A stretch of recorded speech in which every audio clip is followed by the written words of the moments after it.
I hope my audio is clear. Yes, Vandana, your audio is clear. Okay, so hello everyone and welcome to today's session, Zero Trust and You, how to build the best security model for your business.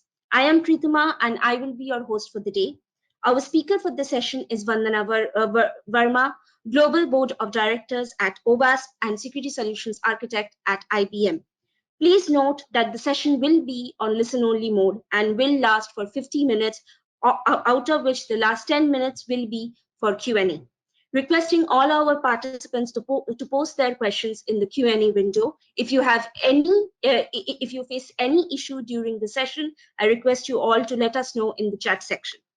Also, we have two criteria for the certificate of attendance. The participants need to attend the full session, and they also need to fill out a survey form and give the correct answers to the 3 questions provided by the speaker based on the session, which will be sent out to you one day post the webinar. A quick update to all our women attendees as we celebrate Women's History Month. EC Council is happy to announce that our women attendees can gain access to an exclusive CodeRed bundle box bundle by global women leaders Dr. Anuradha Rao, founder of Cyber Cognizance, and Lisa, CISSP certified instructor for the United States Air Force, which will be releasing soon. A bit about our speaker before we start today's session. Vandana Verma is the Security Solutions Architect at IBM India Software Labs and a member of the OWASP Global Board of Directors. She has experience ranging from application security to infrastructure and is now dealing with product security. She has been the recipient of multiple prestigious awards like Cybersecurity Women of the Year Award 2020 by CyberSec Awards, Application Security Influencer 2020 by White Source, and many more. She has also been listed as one of the top women leaders in the field of technology and cybersecurity in India by InstaSay. And without any delay, I'm handing over the session to Vandana. Vandana, please start with the presentation. Thank you so much, Prathama, for the kind introduction. Hi, everyone. Thanks for joining the session today and taking out time on a weekday, because I know that taking out time on a weekday evening is very, very difficult. Sometimes there are issues that actually get stuck on the first days and especially working days. So without further delay, we are going to speak about Zero Trust and You. This presentation, the presentation around Zero Trust, I have given in the past. Now, this one is a bit of flavor around cloud and the new things that I feel that should be considered as part of the Zero Trust. Like, how should be the journey look like when we talk about Zero Trust? Because there are organizations which are small, medium, and then there are enterprise organizations or big organizations which already have the whole setup done. So how they can actually start picking up or from where exactly they can pick up Zero Trust and start envisioning, okay, this is what I need in my organization and this is what I already have. So I will not go ahead and speak about myself because Preethama has already talked about myself. So now when I talk about traditional security model, we'll start off with this. Or if I say that this is what we call as a traditional security model, where we assume the good people are inside the firewall and all the bad people are outside the firewall. That used to be like the traditional model, wherein wherein this whole traditional IT network security is based on this castle and moth concept. So in castle and moth concept security, it is hard to obtain access from outside the network, but everyone inside the network is trusted by default. Like if I am working within the 4 walls of office, everything is trusted. But if I am sitting at home or any other location, or maybe at coffee shop, or maybe in any different country, I might not be trusted. So the problem with this approach is that once an attacker gains access to the network, so once they get into the network, they have free reign from everything inside the network. And we have seen the cases happening wherein a breach happened because an attacker has landed inside the organization, and now they're free to do anything and everything. An organization did not get to know about it for like 3 months, 4 months, 2 years. We've seen the cases of those breaches as well. So how do you deal with it? So the problem in castle and moat security systems, or vulnerability in castle and moat security systems, is by the fact that the companies or organizations no longer have their data in just one place. We all have seen that the shift which is happening from on-premise to cloud, and that's one thing. But now for the employees, everyone is sitting at home, and I can say that over it's been 1 year, we all are working from home. Maybe some people have started going, but still there is a feasibility that people can be remote. So now people have the mindset that yes, this is going to be the new way of working for all of us. So how do we consider making sure that the organization is secure, the systems are secure, the data is secure? And when people say now data is the new oil, and if that oil is spilled everywhere, how will you make sure that remains secure if it's spilled everywhere? Is it possible? Is it so easy to clean that data? Is it so easy to clean that oil? No, it is not. And which makes it more difficult to have a single security control for an entire network. Like you've just firewall, no, it's not going to work. So castle and moth model ensures that the cyber defenses against external threats. But how about those insider threats? How should we deal with it? So those things keep coming into the mind. Like I think about, okay, this is the problem. This could be a solution. But no, this is again another problem. So how do you deal with that? And this slide must be is familiar to you, especially the people who are working on the networks. That this whole architecture, wherein um, there are different sections, there are different zones that are there. There's a trusted zone, there is an untrusted zone, there is a DMZ zone, which is demilitarized zone. So we have categorized, and all the zones are segregated by the firewalls, by IDS, IPS, and so many other systems that we have in place. So how should we deal with these kind of network? So here, each zone is granted with some level of trust, which determines that which network resource has access to what system, and then what permissions they have. And then through this model, protection is given by building multiple layers of defenses.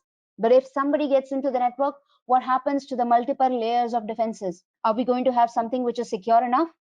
No. Once somebody gets into the network, once somebody gets into the home, how will you remove them? That's the question. So can we trust insiders? Yes or no? Then do we have only one door? Like if they get into it, is it practical? Can we protect everything from outsiders? Is it practically possible? I don't think so. It's practically possible. So what about the cost of protecting the non-critical information? Like if you have non-critical information and you, is it practical? No.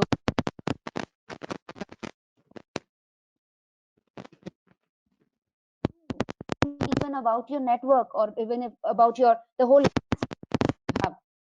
So in the old model, network packet firewalls are there to protect the tightly controlled networks. Then all the traffic could be traced back and can be marked as inside and outside. But this has changed. Now the workplace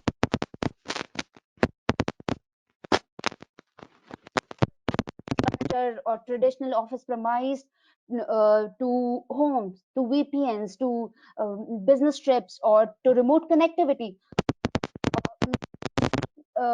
way of working has changed. We have become perimeterless, and today's environment is totally different.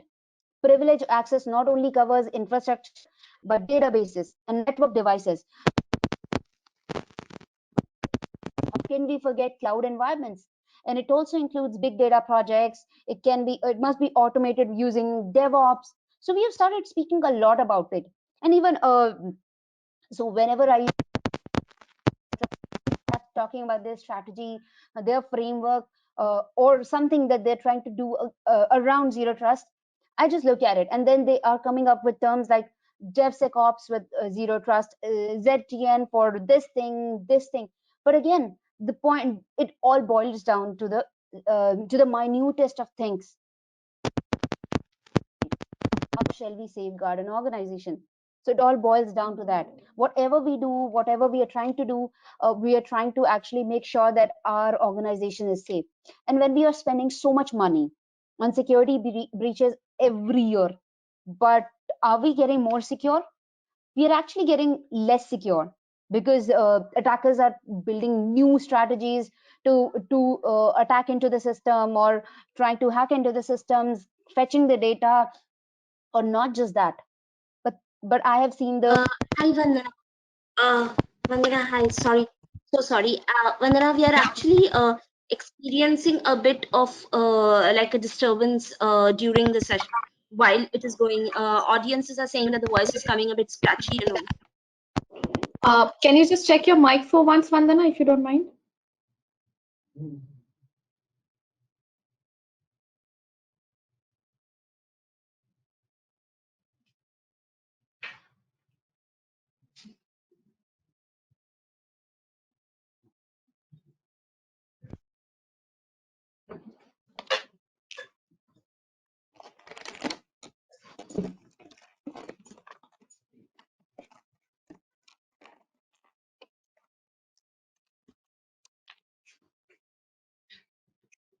can you hear me well? Yes, we can hear you now. Yes, yes, yes. Thank you. Thank you, Vandana. Great. So yours, yeah, thank you, no problem. I am going to speak on speaker. I'm just giving a disclaimer, there might be a background noise if the kids come around, that's all. Okay, so coming back to the topic, here, when we talk about the breaches statistics is like growing every year, and every year is actually a big number. So cybercrime cost is supposed to be increased to 6 trillion. That was by cybersecurity ventures. But now, if I tell you, there was new stats which I could see that it has already reached 8 trillion, which is a huge number for cybercrime cost. And if I talk about average cost for a data breach, so that is supposed to be 3.62 million. Again, this is all was predicted. This all numbers were predicted that, okay, this is the number it's going to be. But what has happened? The whole paradigm has changed. Especially 2020 has changed a lot of things. People move to cloud so fast, a lot of data breaches happened, and what's so on and so forth, like things just happened.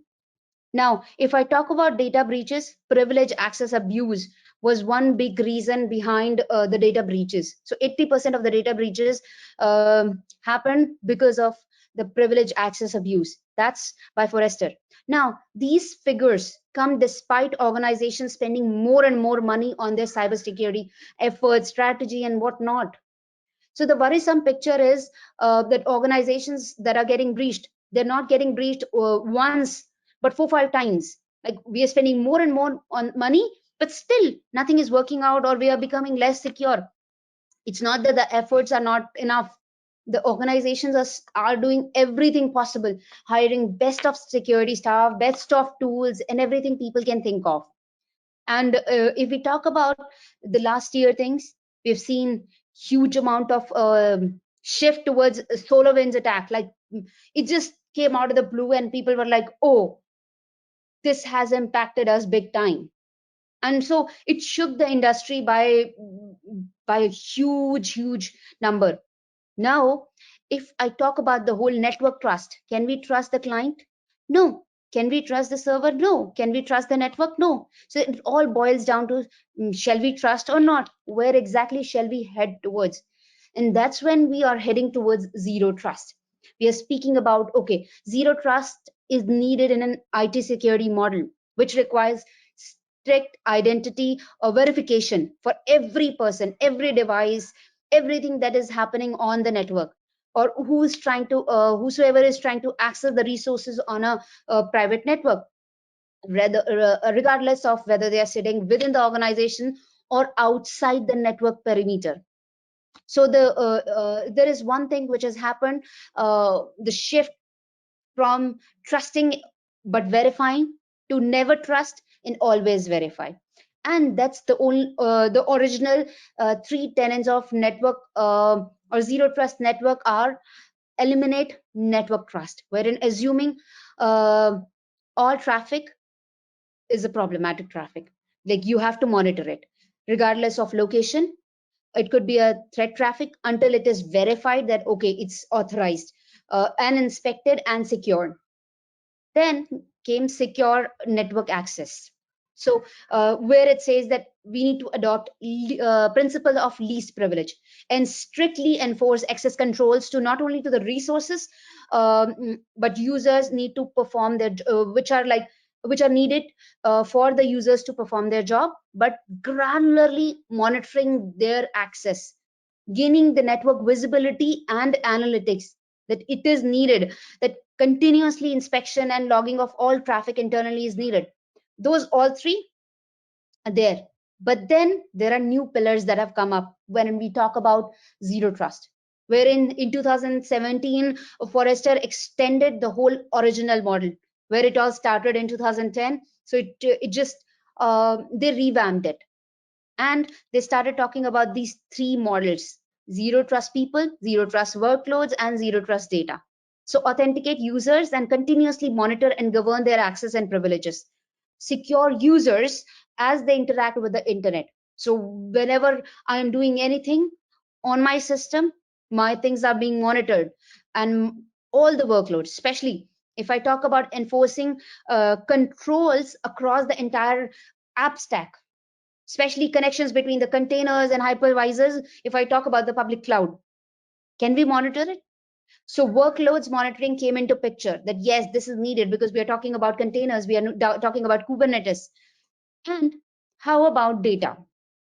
Like I mentioned, that data is the new oil, so we need to maintain it, and we need to safeguard that. So securing and managing the data, categorizing them, developing and making sure that when we are developing the data or working towards it, we are having the correct classification schema. Without that, I don't think so we would be able to figure out that what data needs to be encrypted when we talk about the data at rest, or even the data in transit. So labeling is equally important. And when we talk about zero trust model, uh, the network is always assumed to be hostile, that yes, it's hostile. External and internal threats exist in the network at all times. Network locality is not sufficient for deciding trust in the network, whether I'm sitting outside or inside. It doesn't matter. Every device, user, and network, the whole flow is authenticated and authorized. And not just Forrester, Google has also come up with its own strategy and framework around Beyond Code. So these things, when they are running, so where exactly it actually started advancing, when people started talking about it. So if I talk about the whole access management system, first we had access control list, then we started talking about role based access control, and I still see a lot of organizations still have that role based access control. Then people started talking about, okay, now that's there, but we still see breaches happening, we still see a lot of loss of trust which is happening. So how about using the principles of least privilege? Can we have that? But that also started intermingling. Like, okay, I need to have least privilege, but then okay, I need access to this, okay, give me least privilege, but I want to have access to this. So it all just mixed up. And then came zero trust model. Now, when I talk about zero trust model architecture, and now it's like the whole first 20 minutes I've been just talking about it, it's because zero trust have been around for a while, but people were not talking about it. So since 2019 I've been hearing that okay, now zero trust is important. Every organization, every CISO, I can see that they're speaking about it, that yes, this is needed, this is the need of the hour, because they feel it's very important to have some kind of framework where they can have it in their organization, maybe taking it slow, but it is needed. And zero trust architecture fits every organization, even though they have different kind of system setups, because it speaks about this the organization security phenomenon, not just that okay, you need to have this tool, need to have this tool. So the old model was, oh, you are in the network, we're going to trust you. But this new model is shifting the whole landscape. So it says that never trust, always verify. And to not trust or no one, not even the users who are behind the firewall, or not even the devices, even the network flows. So many security professionals do a lot of work around this. It's just that now we have to mix and match the whole area, wherein we have to build the whole strategy around fixing or not fixing, but uh, getting the pieces together. It's like a puzzle which is there, and we are joining all those pieces together. Okay, if I say it this way, that I have network and logging monitoring, I have identity and access management system. Did I bridge them? Maybe, or maybe not. I have mobile device management system. Did I bridge it with the logging monitoring system? Maybe, or maybe not.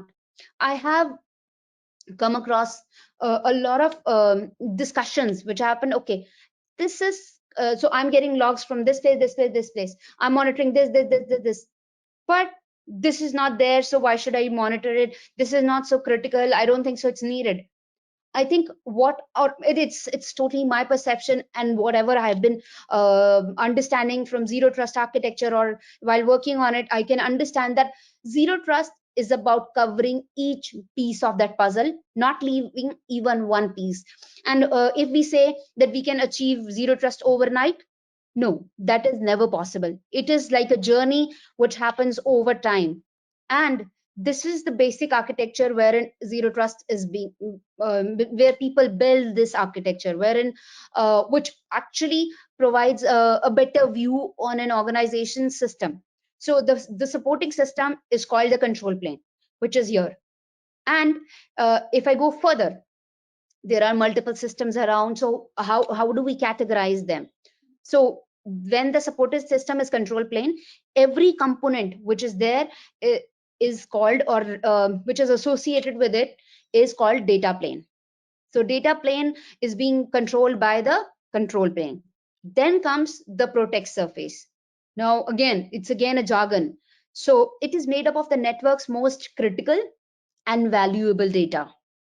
Uh, Not just the data, but assets, applications, services. So multiple things comprises of the whole protect surface, where we understand, okay, this is the most valuable data, this is the most valuable assets, like crown jewels, or this is like a critical asset which I need to have it in a separate place, and super monitoring done.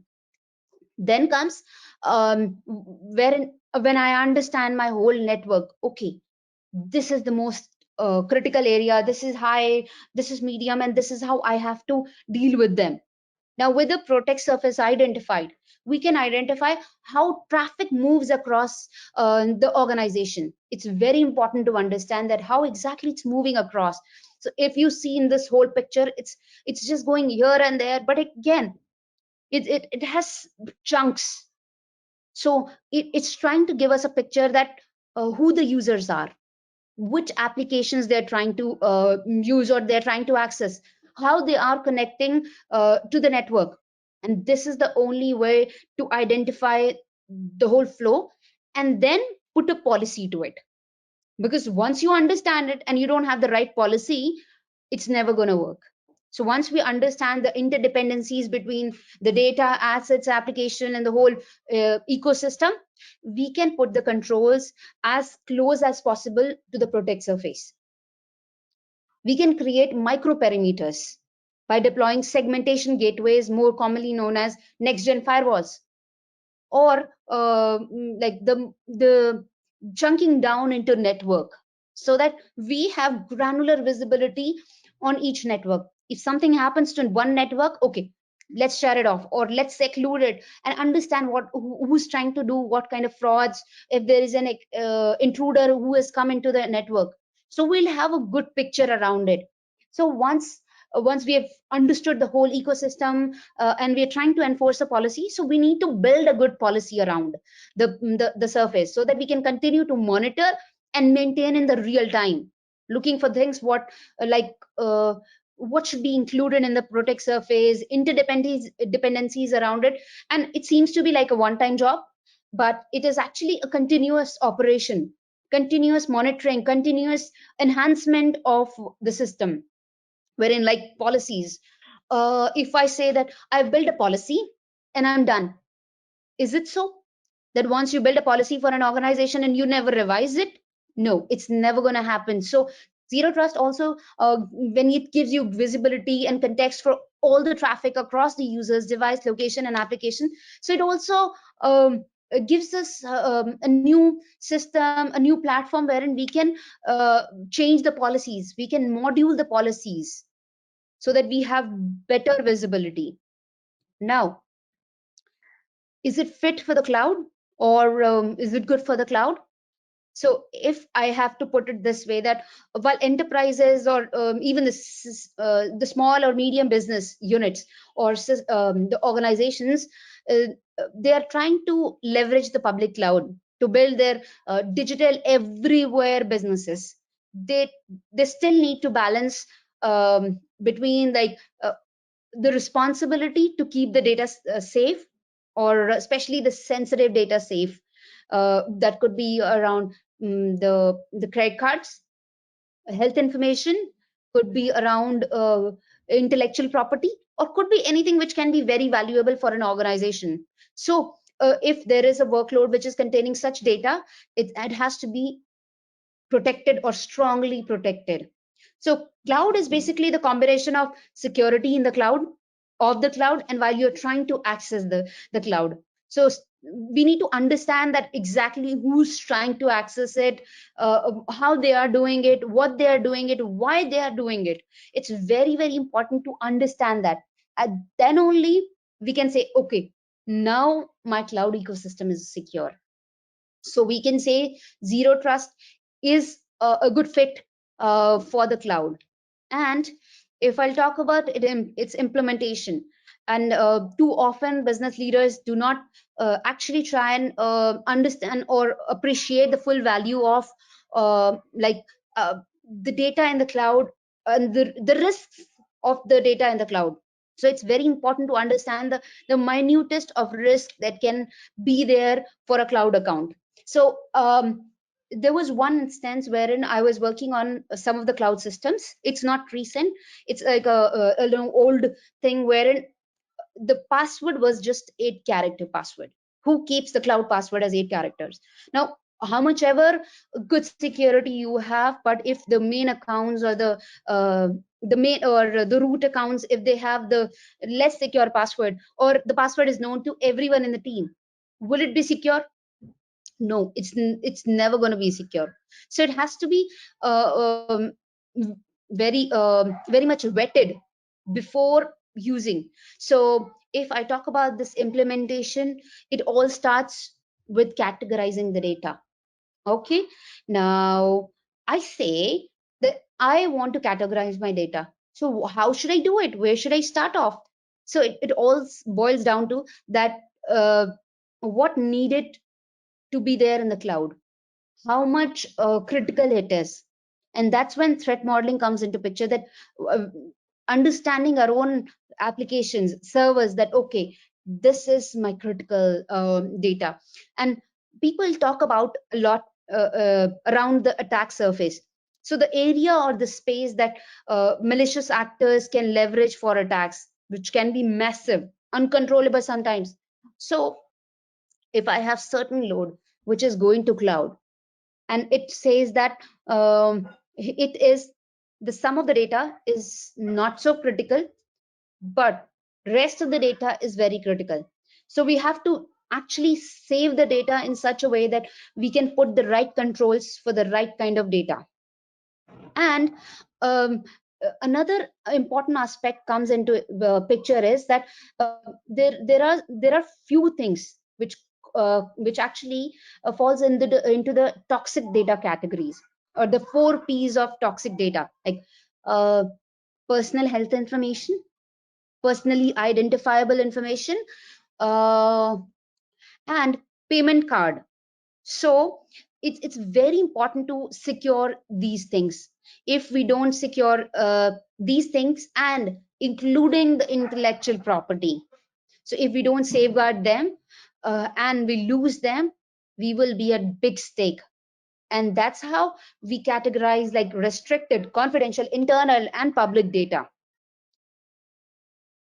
Then comes a point that how should I implement least privilege? Like principles of least privileges, like talk of the town, and everyone is talking about it, and especially access control is something that we all are doing it. So securing the data is something which is like my utmost priority, and I've given access to who not. But think about, is it still happening, authenticating and verifying on all access? Or are we automating the rules and access policy baselines?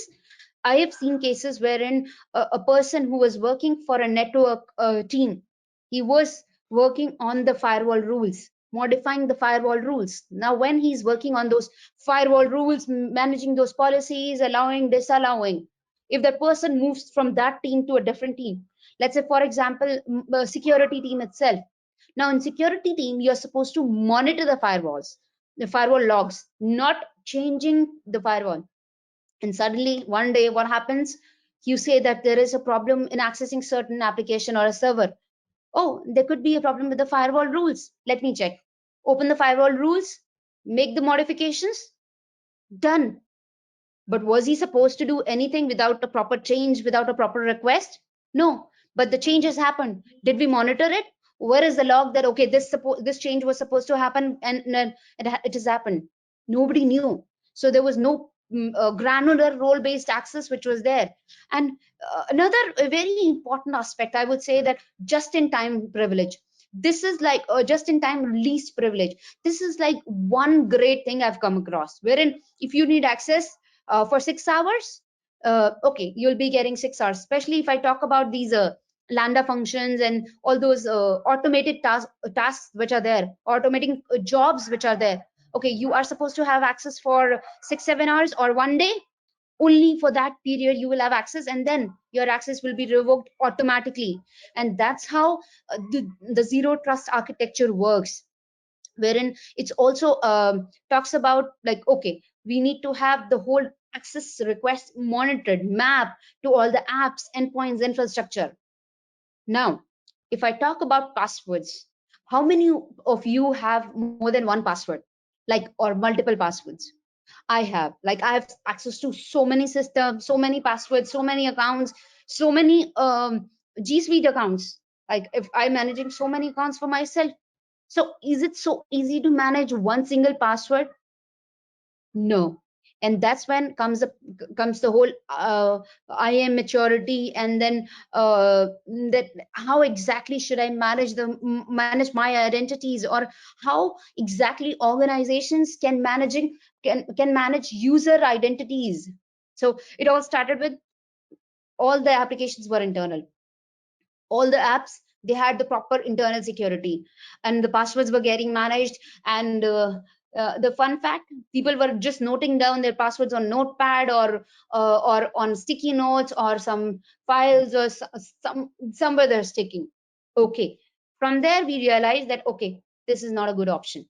Then we changed to unified solution of identity and access management, wherein we wanted to have a huge full view of the access, like who has access to what. And we started considering single sign-on. We started considering maturing the password policies, and we started speaking about multi-factor authentication or role-based access control. Now, all of that was happening, but still identity thefts were happening, and they're still happening. And then came into picture risk-based access control, wherein we could measure, I am logging in from Bangalore right now. Can I log in from Delhi, from US, from UK, or any other place in 1 hour, or half an hour, or 2 hours? Practically, it's not possible. I can just feel that, okay, I want to travel, so I'm going to be reaching that place. So ideally, that's not possible. And that's when the whole question comes into picture. Can we have some kind of risk based or adaptive access into system, or context aware access, wherein organization have a view that user is logging on these days from this particular location, from this particular system, and that could be from a different service provider. So at that point, understanding, having a view that it's not just to safeguard the user identities, but safeguarding an organization as well. And now people are coming up with the passwordless authentication for that.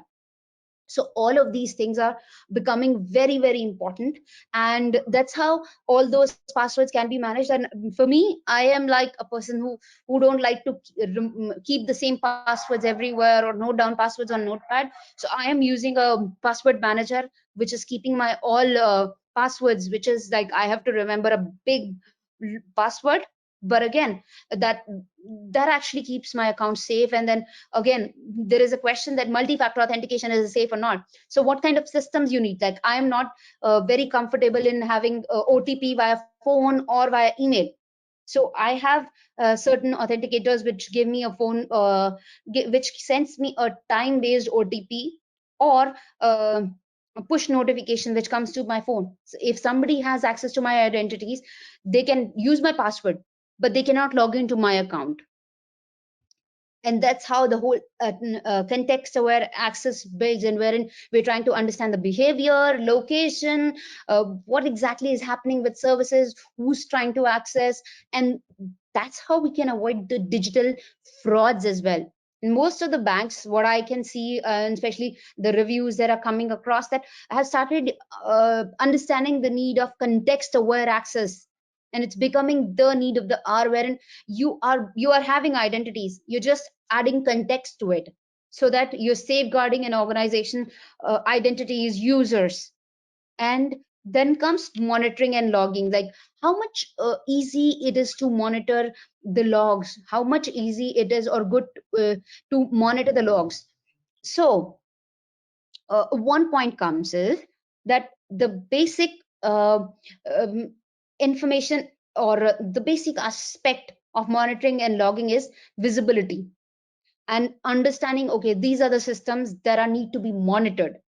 Because if you don't have the visibility, how will you build the trust? How will you understand this is the data that will be coming from this server? And I've seen there are rogue devices which are there in this network, and people have no idea about them. Like, okay, they exist in the network. Are they good? No. So we need to understand there is a sensitive data that needs to be monitored. There could be access attempts that could be malicious, that need to be monitored. And that's how the whole chain grows. You have an identity and access management system, you map, we have access, context aware access building up. And how about all the data is being sent to the logging and monitoring system to see if there's any malicious activity that is happening, that could be mapped with identities, that could be mapped with certain IPs. And that's how we can, instead of doing the postmortem, we can detect it in the real time. And another important aspect is wherein we are trying to do the network management, or we are trying to have some kind of like an ecosystem which actually granularly monitor those systems and speak about, okay, this is needed in granting the access to the network in these granular ways. This is the primary way attackers can get into the sensitive data. That they might start with one location, but now move literally to the whole organization until they find out what they were looking for. So if we zone off what they have access to, what they are looking for, and we can stop them from the lateral movement that they actually trying to do. And just like nobody should have a single key or badge that can access everything. And if I talk about our own organizations, it's not easy to monitor that, right? We have access to, our badge has access to some of the things, but not everything. So especially sensitive areas, only some people have access to some areas. So really, I don't want to use the critical accounts, and I want to monitor each and every segment, and that's how it will give me a whole visibility. So now comes the point that what do we know about the users? How do we know about what are the devices? And all the access to services must be authorized. So how exactly we map all these controls?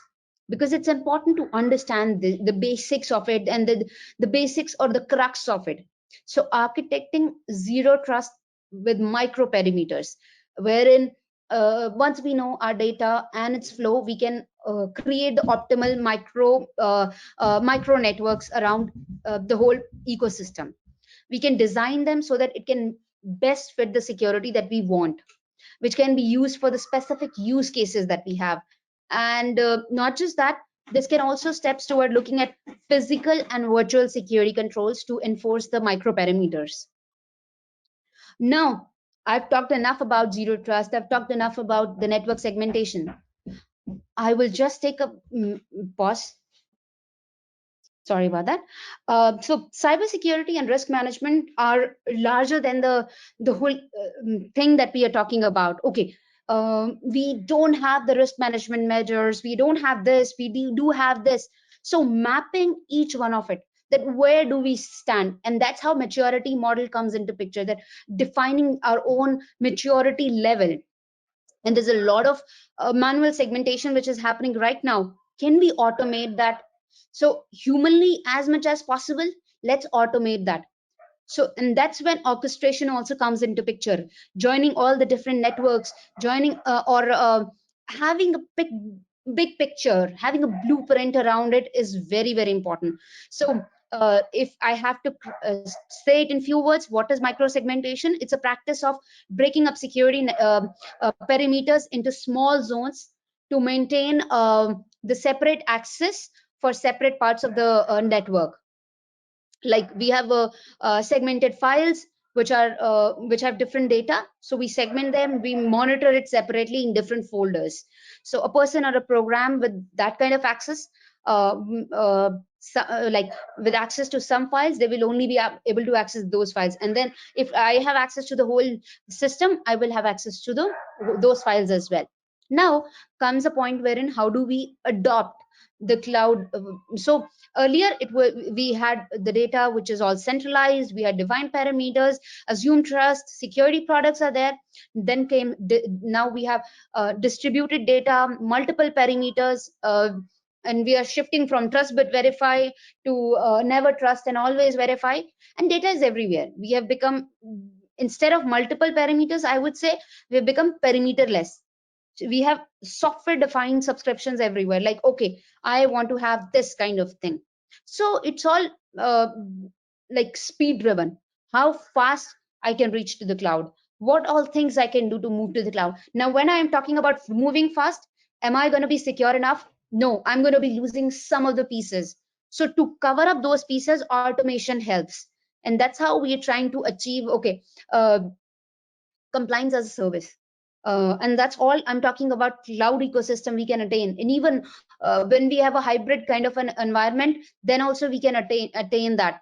And another important aspect comes is enterprise are enabling the data to be accessed between different users, devices, apps, and location, but keeping in mind zero trust. And that's how different zones and different policies comes into picture. So if I talk about extending zero trust to the whole ecosystem, which is security delivered, so what exactly can be done? We can have policies which are enforced on the whole system or whole ecosystem, all the servers, all the users, all the devices, all the and when I talk about devices, they're not just servers, even our handheld devices that we have, I'm talking about them also. So by having users and offices connect directly to the cloud, instead of first going through the headquarters and firewalls, how about network and cloud architecture is just simplified, and overall attacks surfaces is like minimized, because we know, okay, this person will be going to this location, they will have access to this particular space, okay, we can monitor this space separately, then this space. Or if I'll say in simple terms, I'm a person who works in a production environment. Do I need to have access to development environment? Or I have access to development environment. Do I need to have access to the production environment? And can I make a change on the production environment? No. It should never happen. And that's when the whole policies, procedures, access comes into picture. And policies and procedures should be like, which should change over time, mature over time. It should not be like, I have a static policy and procedure, we should only blindly follow that. No, that is never a good way. So we should have policies which should mature based on the organization appetite, need, and what exactly do we need. And if I talk about the whole journey, where exactly we can start. So when we are kickstarting zero trust journey, we need to gain the visibility on all the users, devices, which could include the IoT systems, application workloads. We need to have the big picture on the asset management, which is like one big problem for any organization.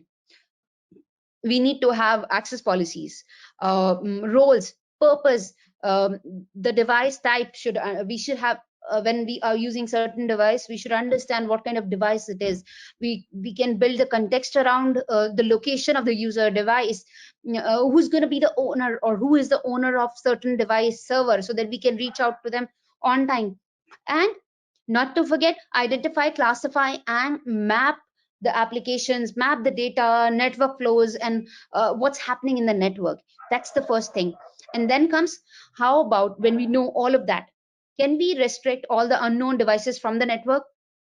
That could be over the wireless network or Wi-Fi, or can we have strong multi-factor authentication, and or I would say the device certificates, because a lot of organizations have started using the certificate management for the ecosystem. So certificate management is like one amazing way to monitor those systems and verify that whether the device is authorized or not. If the certificate exists, okay, the device is authorized. If certificate doesn't or not exist, okay, there's another plan B, or the route B, where the user should go. First, get the authentication done, authorization done, and then the only way to get the access. Like during the lockdown period, my system broke. I did not have access to my data, anything. And by the time the new system arrived, it took good one and a half week, because it was not so easy to get the device into a new location where I don't work, and because I was there, so I needed to get. But at that time, if I had to go through some of the policies which were enforced on my home system, so that I can access the system, organizational data, because there was a certificate management process which was there. Having the right kind of mobile device management system, because now we're talking about BYOD, we're talking about access via tabs, phones, and everywhere. So managing through the endpoint management system and device management systems is important. Then comes data encryption and patch management, and what kind of patch management lifecycle we should have. So if there is a vulnerability, we know that exists, but we are not doing anything about it, and we're just going ahead and using a system. So it's like using a known vulnerable system, and we're not doing anything about it, and that's how the breaches happen. And now if we talk about getting mature, now when we are defining the security, so here we need to implement a system which is around identity and access management, having a single sign-on. Then comes a point wherein we are trying to use software-defined parameters. We are having multi-cloud applications access, and we are trying to make sure that we are chunking down the most critical systems. Maybe we are trying to map it in a way that only some people have access to it. Some systems might have access to it, and we're just separating it from everything altogether. Now then comes enhancing the micro segmentation to limit maybe lateral moments. That's like one big thing that we need. If I talk about containers, we need to have container security. We need to have DevOps with security, lifecycle security in the ecosystem, and we need to inspect the whole traffic, integrate everything in the real time, and advanced threat detection is again a big challenge, and it's needed. Especially if I talk about cloud, that's when CASP comes into picture and try and bridge the whole gap and trying to monitor it.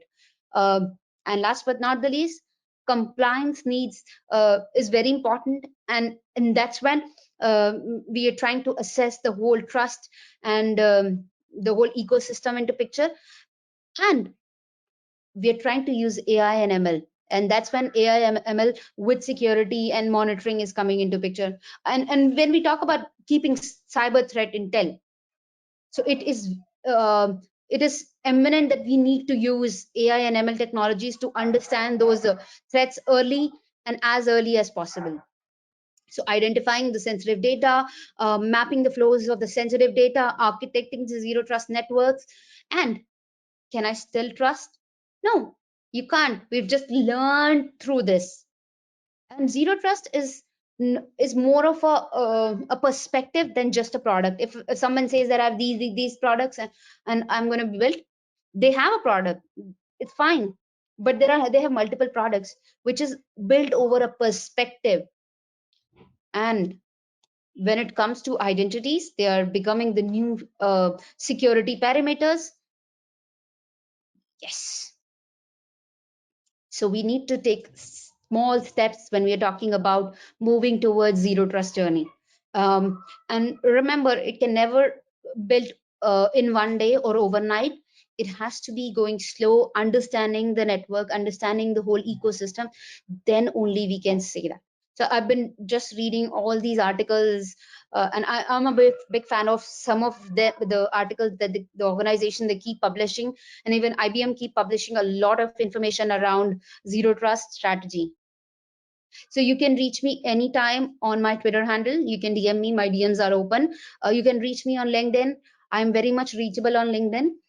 Please feel free to share your inputs, questions, if they're not answered today. Or I would say if you have any feedback, do feel free to share your feedback as well. Thank you so much. Now I'm going to go ahead and stop the screen share. Pritama, Thank over you to so you. much, Vandana. Thank you so much, Vandana. That was a very, very, very informative session, I must say. And I can say all our audiences have enjoyed a lot because I have a list of questions for you now. Okay, but before we start the Q&A session, I would like to do like to give two small announcements. Okay, so the first announcement is guys that a quick reminder to all the women attendees today that don't forget to fill out the survey form that will be sent to you one day after this event is over, so that you can gain access to an exclusive CodeRed box bundle designed by global women leaders Dr. Anuradha Rao and Lisa. And other than that, I would also like you all to know about EC Council University's President Scholarship for Women in Cybersecurity.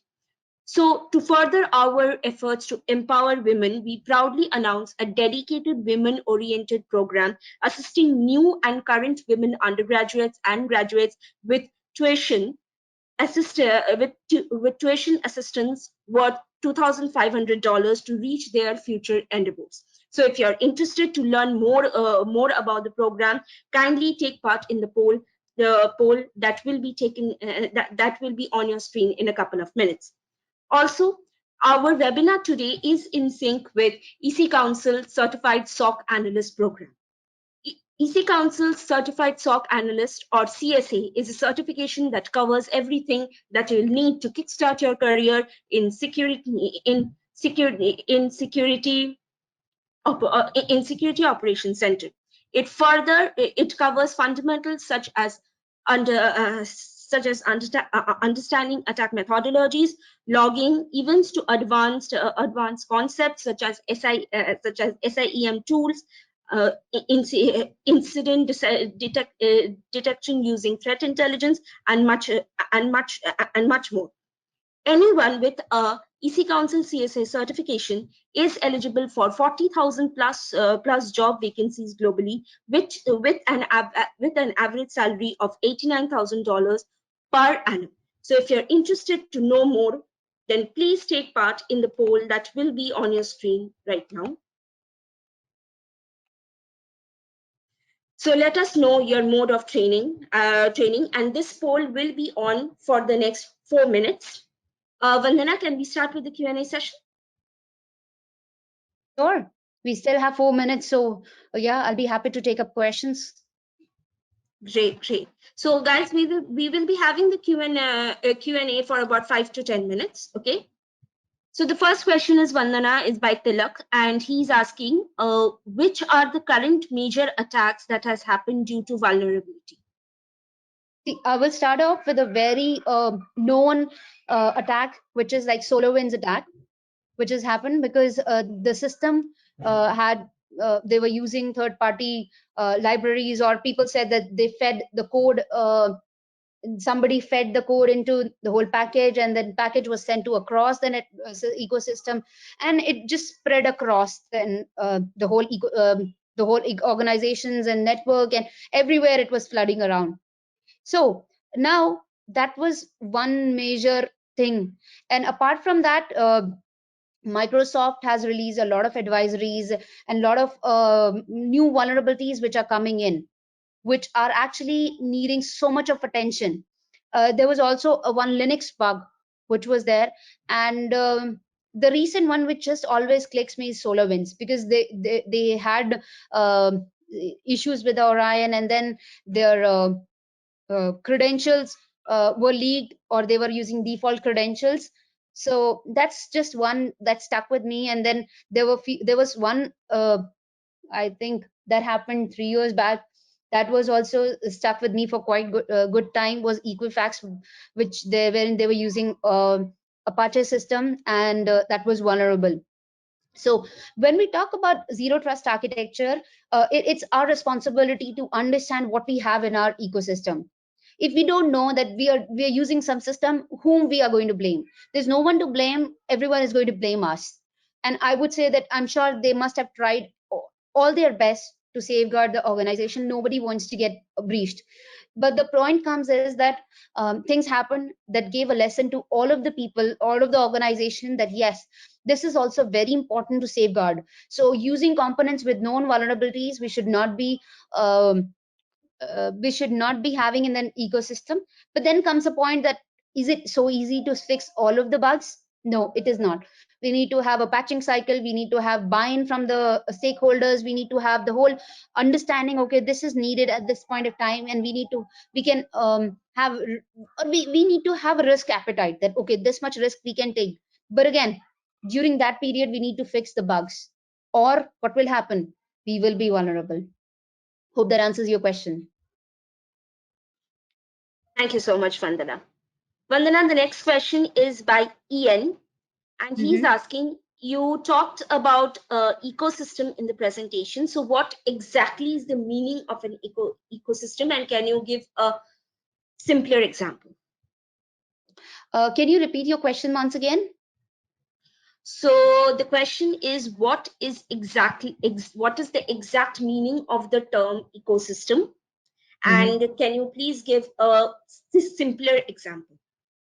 Sure. So if I talk about ecosystem, like I keep using this word a lot. So it's about data, assets, applications, and the systems that we have in our network, or which are part of the organization, the things that the organization is managing.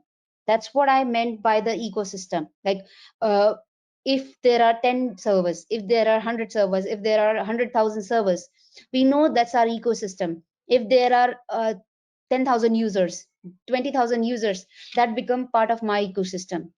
So that's what I meant, that I need to have a full visibility on what I have, who I have, what they're trying to do within the organization. It's very, very important. Till the time I don't have the visibility, I will never be able to secure the organization, and even would never be able to start the journey towards zero trust, which everyone is talking about these days.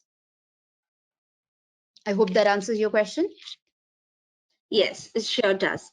Thank you so much, Vandana. Vandana, the next question is by Kin Lu, and he's asking, it is quite a big question. So what DLP control would you recommend that is necessary for home network? Here is a context. Users are working from home. They are using a mixture of BYOD and CYOD. Right. Now, how do you enforce information security as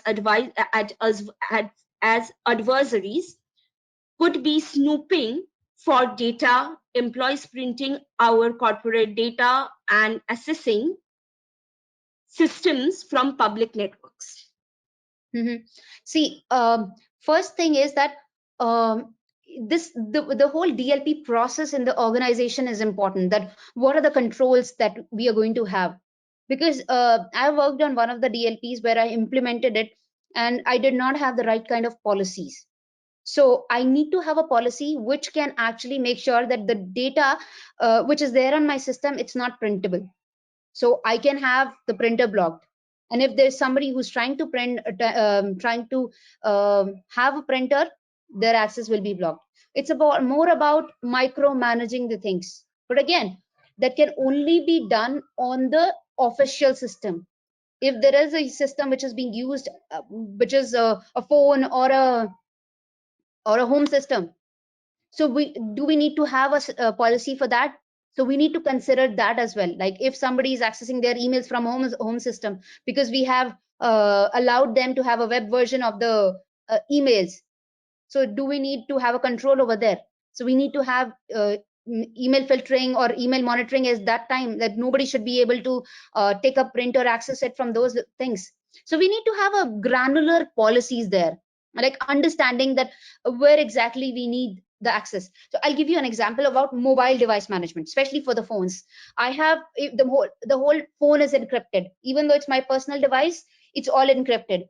I can't take a screenshot. I can't send it to people over WhatsApp. So those kind of granular permissions are there. And it's just not because of the organization is micromanaging, but they're making sure that organization data is secure. And I have allowed them to or give them permission to have access to my phone, and in turn I'm trying to access the corporate data on my phone. So it's a win-win situation for both. So we need to build the right policies for that.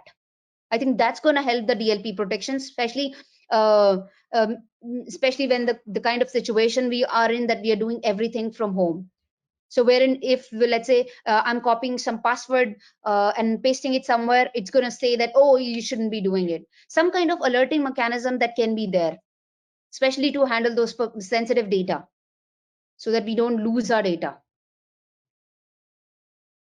Thank you so much, Vandana. Before we take the next question, Vandana, I would also like to know that one of the audiences, Kunal, has said that it was the best explanation that he has ever got for zero trust. So yes, thank you a lot for the session.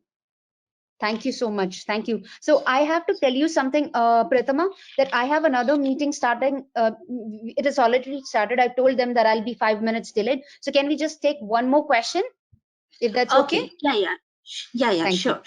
sure, Vandana. So the next question is from Priyanka, and she's asking what policies can be set for BYOD devices, as it is not always possible to implement the MDM by BYOD devices, mainly personal laptops, as it is possible that these are used by staff for accessing web emails. So it's not always, so we can do it. We can have customized policies, especially if you look at some mobile device management solutions. You can customize the policies based on the need. You can have it integrated with the identity and access management solutions. So if that's done, it's so easy to monitor the identity and access management and can be monitored easily. And if you still want more details, I can tell you which mobile device management and what kind of policies that I'm referring to here. Yep. Okay, thank you. Thank you so much, Vandana. I think your meeting has started. So thank you so much for the lovely session. And thank you so much to all our audiences for coming to our session, and we got to know a lot about zero trust. Thank you so much, Vandana. And with that, guys, we will be ending today's session. Thank So you, much. Vandana. Bye-bye.